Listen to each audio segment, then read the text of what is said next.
KBC में करोड़पति पति। सूरज के जीवन का एक ही फंडा था कि मेहनत तो गधा भी करता है, घर बैठे जो कमाए समझदार वही होता है। इसीलिए उसने कभी नौकरी ही नहीं ढूंढी। इस बात से हालांकि उसकी पत्नी शिखा बिल्कुल भी अग्री नहीं करती थी, पर फिर भी सूरज को समझाना बेकार था।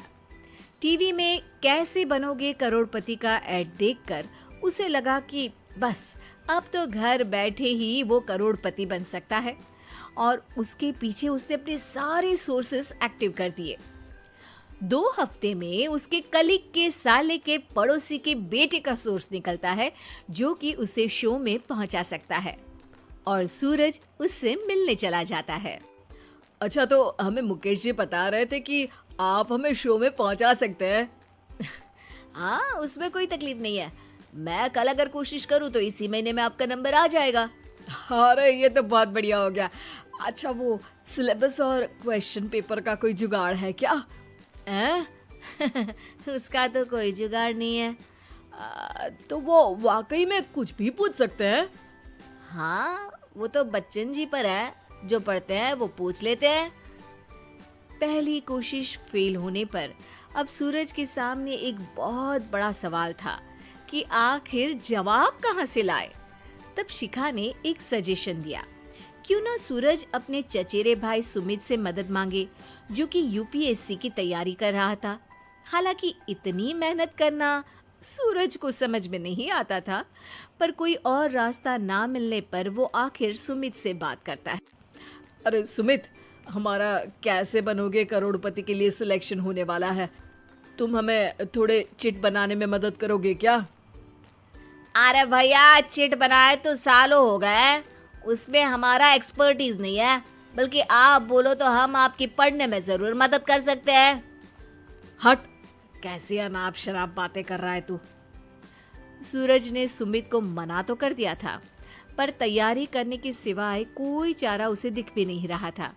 खासकर जब 12 के पेपर लीक करने के एक्सपर्ट शुक्ला जो भी हाथ जोड़ लेते हैं।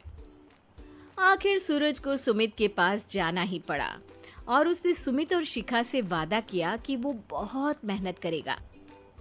1 महीने की तैयारी के बाद फाइनल हुआ कि शो से 1 हफ्ते पहले एक ट्रायल खेला जाएगा, जहां पर सारे रिश्तेदार ऑडियंस की जगह पर होंगे और शिखा सवाल पूछेगी। दूर दराज से भी रिश्तेदार आकर हाजिर हो गए देखने कि आखिर कैसे बनेगा सुमित करोड़पति। सब कुछ सेट था, और इतने में सूरज आकर अपना स्पीच देता है। ये 1 महीना मेरे लिए आसान नहीं था, पर अपने भाई सुमित और अपनी पत्नी शिखा की मदद से मैं इतनी दूर पहुंच पाया हूँ। मेरे मम्मी पापा के आशीर्वाद ने भी बहुत साथ दिया है मेरा। मैं उम्मीद करता हूँ कि आज के शो में आप लोगों को बहुत मजा आएगा।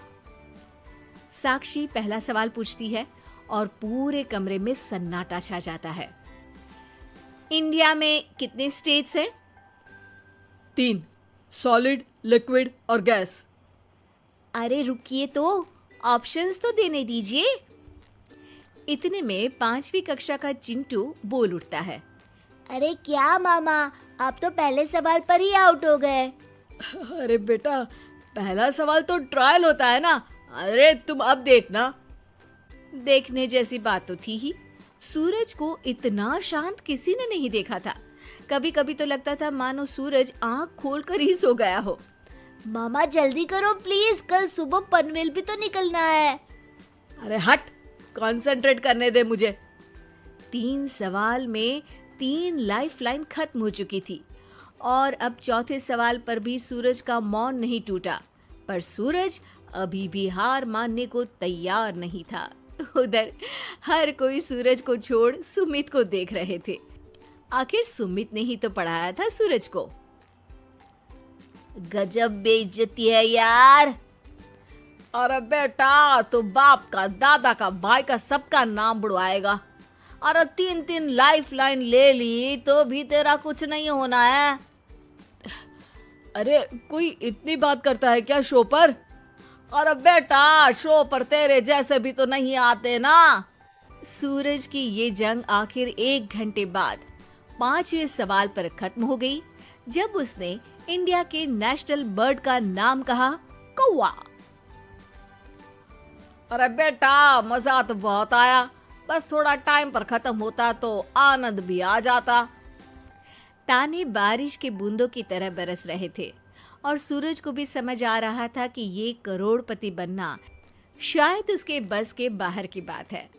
पर वो आखिर ये बात मान कैसे लेता? वो सख्त लौंडा जो ठहरा, उसने सोचा कि बेइज्जती तो हो ही चुकी है, पर अगर मैं हार नहीं मानूं तो शायद कुछ हो सकता है। शिखा, तुम देखना, असली शो में आग लगा दूंगा, आग, करोड़पति बनूंगा मैं। हाँ, सब्जियां खत्म हो गई है घर पे, ले आओ। पहले पति बन जाओ, फिर करोड़पति बनना।